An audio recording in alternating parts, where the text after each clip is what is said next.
Thank goodness we're not getting any more of these. This is absolutely awful. Wait. We may have made a mistake here. What's up, guys? Mason the Brock Henderson here, and this is Zack Snyder's Justice League.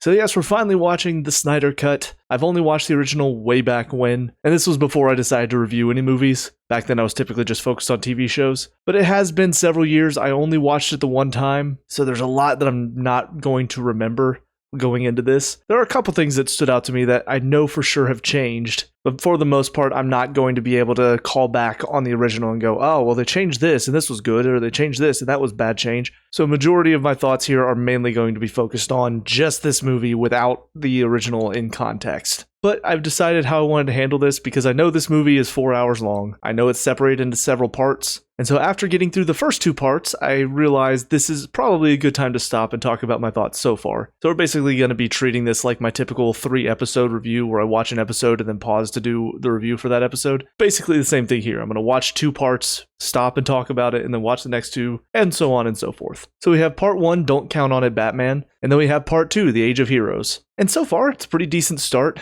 I will say one thing that I do know for sure has changed is the look of the movie is a lot more grayed out, a lot less color to it, which makes sense because Joss Whedon did try to make his Justice League a lot more colorful, whereas Zack Snyder's sticking to the look of his movies that he's had so far since Man of Steel. And on the one hand, I do appreciate the consistency. Like, this movie definitely looks like it is a Zack Snyder DC film compared to the other Justice League, which felt like it was completely out of place in the rest of the universe. But also, I'm not a huge fan of the look of these films to begin with. I didn't really like Man of Steel or Batman v Superman, and part of the reason why is because of the look of it, because of how grayed out it is. So like I said, it's a change that matches the other two, but it's not really a change that I am a fan of. But something else that has obviously changed is this is a rated R movie. Very early on, they do make that apparent. The Wonder Woman scene is much more violent. I went ahead and watched a comparison because I'm like, okay, I know she didn't throw guys against the wall and splatter their blood everywhere, eviscerate the one guy with her bracelets where only his hat is left. Fairly certain that didn't happen in the original movie, so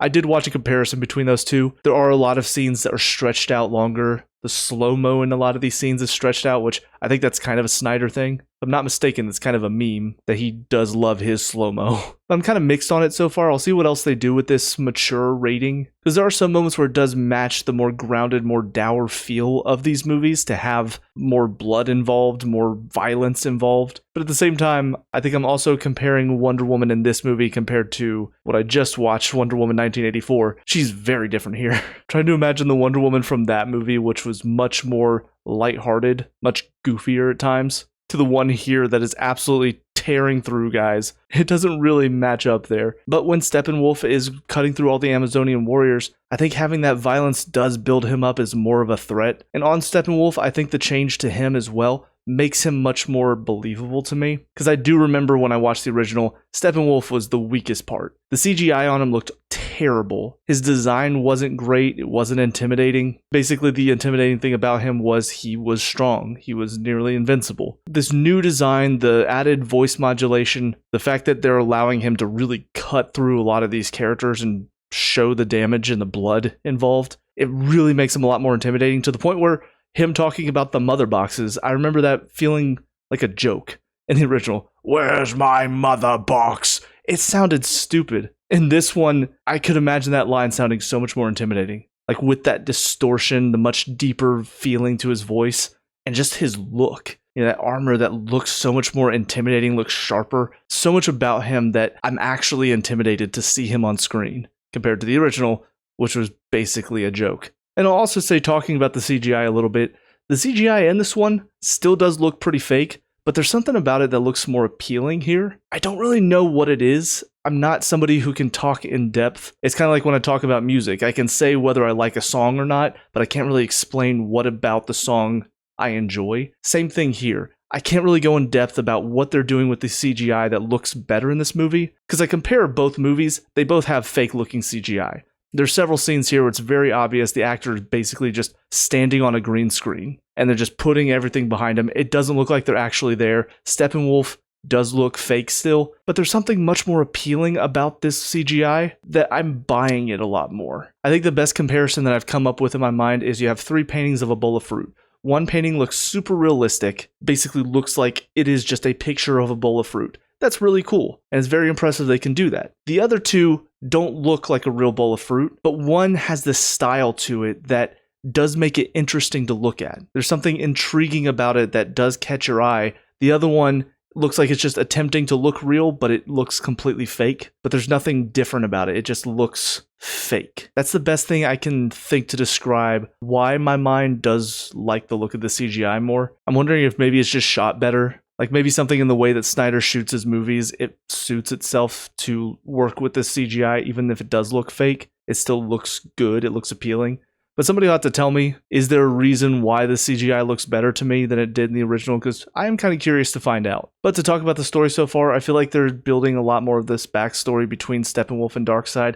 I can't remember how much Darkseid was brought up in the original. I don't know if we even saw him, but I'm pretty sure the overall story is still the same, where Steppenwolf is trying to conquer the Earth for Darkseid. But it just feels like there's a lot more of a connection there, whereas I think in the original it was just sort of talked about. But I think all the motivations so far work a lot better. There is one scene that I remember standing out to me in the original that I think they cut here, which is when Cyborg is talking to the scientist or his father, I think. There was a line in the original where I think Cyborg says something along the lines of, are you worried people are going to see the monster? And he responds with, "You're not a monster." And Cyborg's response, "Funny you thought that I was talking about myself." And I remember finding that line so stupid because what else would he have been talking about? Like the way Cyborg set it up, it's very obvious he's talking about himself being the monster. So when his dad takes it that way, the fact that he tries to turn around, like almost gaslighting him, "Oh, I can't believe you thought I was talking about me. What else would you have been talking about?" But they did cut that scene here, and the line actually fits a lot better. Basically just, all about creating monsters as he looks at them. Like, that works a lot better. But seeing Bruce and Diana talk to each other about the mother boxes, about Darkseid,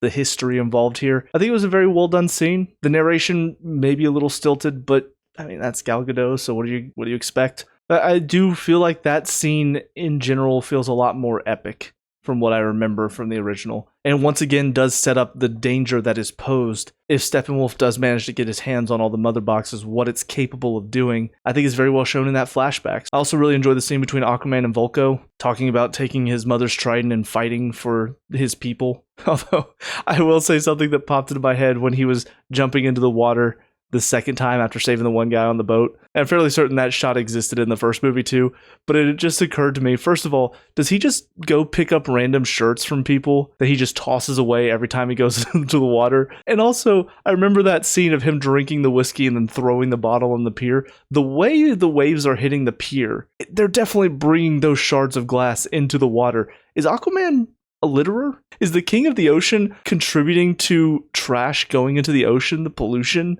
that exists in the ocean that everybody likes to talk about? It's one of those scenes that's like, oh, he's badass, drinking and slam, yeah. Without considering, I'm pretty sure he probably wouldn't want there to be glass in the ocean. Although, maybe that is supposed to show he doesn't really care about the ocean right now. Doesn't feel like he actually wants to be there, so who knows? Maybe that's supposed to show he doesn't give a shit right now. But it is just a funny thought, though, of, all right, I'm back on land. Hey, you, give me your shirt. Cool. Put it on. All right, I'm back in the water. Let's go. I think that's about it so far. I feel like I'm holding off judgment on some things until they get a little bit more explanation, so we'll see where it goes. But with all that being said, on to the next two parts. I'll see you there in a sec. And now on to part 3, Beloved Mother, Beloved Son, and part 4, Change Machine. So once again, I am liking how we're getting a bit more as far as Steppenwolf is concerned. I feel like that moment whenever Darkseid comes to talk to him and you see his vulnerability, it really does show how much he looks up to Darkseid, but also how much he desires to be accepted by him. I mean, it basically feels like a disappointed father and his son who's so desperate to receive his approval, which I think adds some depth to Steppenwolf as a character. So I'm finding this whole story with him very interesting. I don't really know what they're talking about with the anti-life. I don't know what that could possibly mean. I don't know if it's been explained already and I've missed it, but it sounds bad, whatever it is. And obviously he said once Steppenwolf raises the whole Earth, that's when he'll come to the planet. So there are many reasons why they need to stop this. But we do have the battle against Steppenwolf, saving all the people that were taken by him and interrogated. There are some differences that I do remember from the original. I mean, first of all, we don't have a moment whenever the Flash saves people for the first time, which I think makes a lot more sense here, since we did see him save the one girl from the car at the beginning. It feels weird for him to suddenly get in this situation, suddenly go, I don't know how to save people. We also don't have the infamous Flash falling on top of Wonder Woman. We don't have to deal with that scene, which is nice. And while I don't remember all the details about how the battle played out in the original, I will say I do remember it being pretty slow, pretty boring. This one, I was actually enjoying myself. The only part of it that I thought was a little bit lesser, and honestly ended up being kind of funny, is just Batman. And for me, it just comes down to, I feel like this version of Batman just moves slow. Which when you compare him to the other heroes, yes, he is moving a lot slower, but something so clunky looking about his fighting going up against one parademon. I don't know why. It was the only part of the battle where I was like, oh, that just does not look flattering for him as a hero. Yeah, I think there was a lot about this that was very entertaining, and I had a good time watching it. I like the conversation they had. I don't remember this being in the original, but Cyborg talking about what his dad did. I guess the history of the box as well, but actually going into detail about how the box brought him back to life. They detail a bit more about what the box is supposed to do. And of course, this leads to the inevitable decision of we're bringing Superman back. And something else that I don't remember from the original that is talked about here that in my mind makes a lot more sense is they talk about how if the box was used to bring Victor back to life, why didn't it call Steppenwolf then? And they theorize it's because they were all scared of Superman, and that's why at the beginning of the movie, whenever he's screaming in his death, that's what awoke the mother boxes. That's what made the mother boxes call Steppenwolf, which would then stand to reason that the mother boxes and Steppenwolf were afraid of him. And so bringing him back might be their only hope in stopping him. So it feels like a very natural conclusion to come to. I can't remember how they came to the conclusion of bringing him back before, but I don't remember it being this natural. I feel like I remember it being sort of rushed through. Like, oh, what if we just brought him back? Since this thing brought him back, we can bring Superman back. Again, something where maybe I should have watched the original before I watched this one just to have it a bit more fresh in my mind, but also I didn't want to subject myself to that movie again, so I'm just going to have to deal with the fact that I'm not going to remember everything. One thing that I can't remember if it was in the original or not, but Silas talking to Victor about what he's put inside of him, this ability to hack into any server, any account, no firewall holding him back. There's a part of me that's like, that is a lot of power to give to your son. Just hope that he's not going to turn into a bad guy. I hope that he's going to use this for good. I do like we get to see him use it for that one woman who's clearly down on her luck, hack the banks and give her $100,000. As far as the Flash is concerned, I wasn't really sure how much was going to change about him from the original, because a lot of his lines felt like they were just typical Marvel one-liners that you would expect from a Joss Whedon project, and he still does have a couple of those here. I think they are handling his character overall much better than they did in the original. Like I said, there's no scene of him being taught how to save people. In fact, I was kind of wondering why he wasn't grabbing people and taking them outside instead of rushing around them, telling them to hurry up the stairs. I know it was meant to be a bit of comedy, but like I said earlier, they showed him capable of saving people, so why wouldn't he start carrying people outside here, so that way he could get back to the action quicker, as could Cyborg. So there are some scenes that I do think work better with him in this, but there are also some scenes that, because they're so similar to the original, to be honest, I wasn't a big fan of him in the original movie. A couple of his lines did make me laugh in the original, but for the most part, I just didn't find his character overall that enjoyable, because it felt like he was there to be the clown. So they're handling him with more respect here, but there are still moments where you could tell he's meant to be the comic relief. And in some of the scenes, that's all they're really giving him. So it's kind of a mixed bag with him at the moment. I think the final thing to talk about is a scene that really came out of nowhere for me. At first, it seemed really nice. Martha visits Lois, basically trying to give her some, not a pep talk, but essentially trying to brighten her mood a bit. Because she realizes Lois is one of the few people that knows who Clark was, knew who Superman was, outside of being a hero. So for them, it's a lot more personal. And I really liked that scene. I thought it was a very sweet moment between the two of them. But then Martha leaves the apartment. All of a sudden her eyes glow red. I'm thinking, wait, what's going on? And then it's suddenly Martian Manhunter out of nowhere. He's not been referenced as far as I know up until this movie. So I don't know where this came from.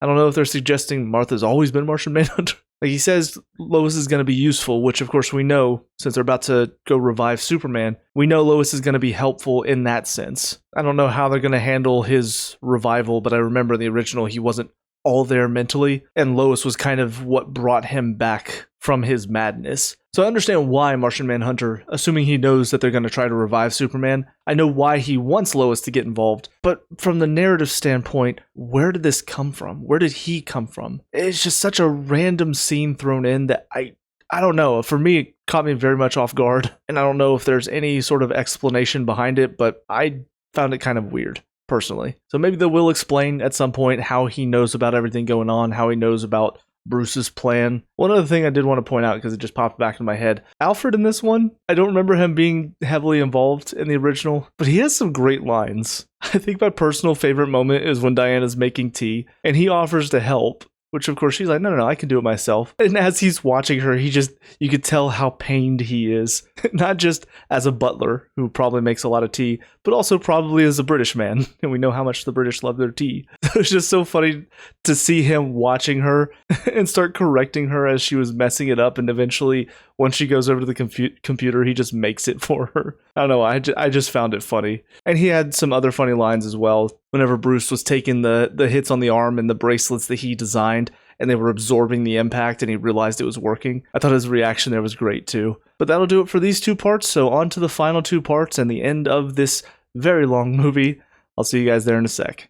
And finally, we've got Part 5, All the King's Horses, Part 6, Something Darker, and then the epilogue, A Father Twice Over. And to start off, gotta say, I had a good time with this. And first you've got Superman coming back. It does play out kind of similar to how it did in the original. Him attacking everybody and then Lois being the one that can get through to him and calm him down. I think they might have added a few more scenes between the two of them, which I think was good. I'm pretty sure they also added the scene where he goes and gets his actual outfit on before he shows up for the final battle. And I do think all of those scenes really help to pace the ending a lot better, instead of just having him show up out of nowhere and not really getting to see, I guess, what leads to him getting there. All those moments after he finally wakes up and realizes who he is. But Part 5 does a good job of building up the return of Superman, showing how they're getting his body, showing how they're preparing to do this. Even the moment where they do decide to bring him back, there's still a lot of tension in the scene because you kind of get a bit of a glimpse of what could come in the future. I do think it's stuff that they were all building up towards in the future. I think we saw a bit of it in the epilogue as well, showing what could have happened with Superman. But because this storyline is pretty much done now, I don't think we're going to see most of this. I'm guessing it was going to be something similar to like an Injustice storyline. They talk about Lois dying. Superman seems to be evil and having taken over the world. A couple of the scenes implied that maybe he was working for Darkseid. But I gotta admit, I'm a little sad we couldn't have seen this story maybe go a little bit further with that, because I think all the pieces were there with this in mind. So I can definitely see where there's probably some disappointment after watching this and seeing what could have been. It's a little sad that what happened ended up happening, with Joss Whedon stepping in, telling his own version of the story, and it definitely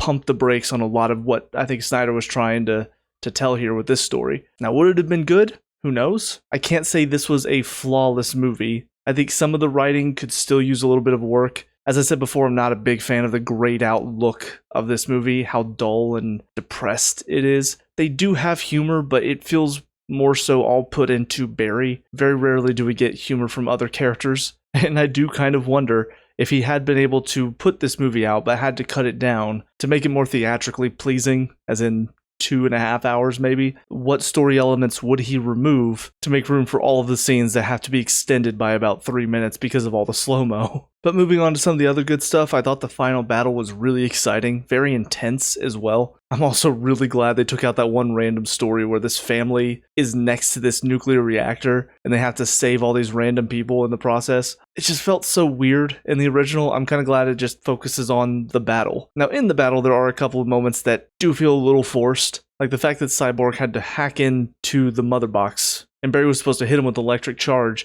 He's hacked in, so Barry should just go hit him right now, but instead he keeps running a couple more times, which gives this one random parademon a chance to snipe him out of nowhere, which then of course gives the mother box enough time to complete its unity and then blow up everything. And then you have to Deus Ex Machina this moment for Barry to turn back time with his powers, which we did see him do before when the mother box was falling into the ship to wake up Superman. We saw him turn back time in that moment to make sure he perfectly timed turning it on when it went into the water with Superman's body. So it's not like this power comes out of absolutely nowhere, but at the same time, the fact that he can turn it back to this extent when he's only been shown to turn it back maybe half a second before, it kind of does feel pretty similar to what I talked about in Wonder Woman 1984, where she was only able to turn a coffee mug invisible, so now all of a sudden let's have her turn an entire jet invisible. It's making the hero do something they've never done before out of nowhere because you wanted to add some extra intensity into the final scene. And while it looks really cool, I think the music really helps build it as well. It does still feel like it's a little bit forced in how they got to that moment. But those are minor nitpicks. Most of it was really fun. I was having a good time when I was watching it. Some exciting moments in this final battle. Great moment when Superman shows up. We don't have to watch Ben Affleck's goofy smile under the mask. Also a great scene whenever they do eventually take down Steppenwolf and toss his headless body basically to Darkseid.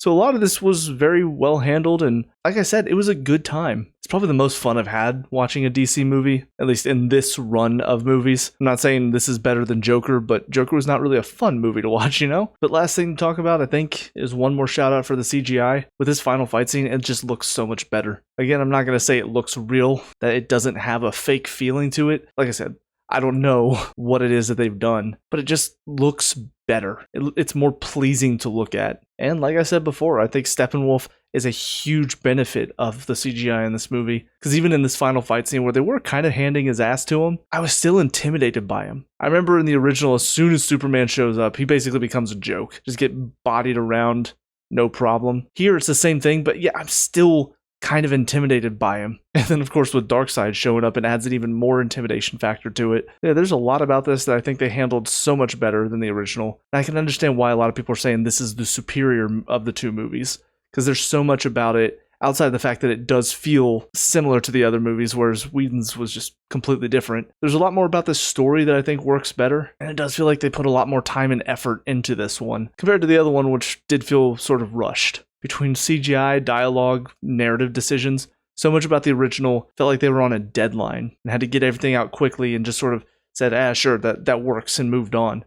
This one, it felt more planned out. It felt more like there was actually thought put into this and effort put into the CGI, into some of the acting in the scenes. But those are all of my thoughts. So with all that being said, cue the outro. Hey guys, thank you so much for watching that review. I hope you enjoyed it. First and foremost, please leave your thoughts in the comments down below. I love having discussions with people, so whatever your thoughts were, whether you agree or disagree with me, please leave them down below. Obviously, no spoilers. Also, if you did find yourself enjoying this review and you want to see more, please leave a like and subscribe. It really helps me out. I also have a gaming channel as well as a channel where I talk about soccer, so if you want to give those a follow as well, that would be much appreciated. And lastly, if you want to help me improve upon the quality of these channels, I do have a Patreon. All of this is in the description below. With all that being said, I hope you guys have a great day. I will talk to y'all later. Peace out.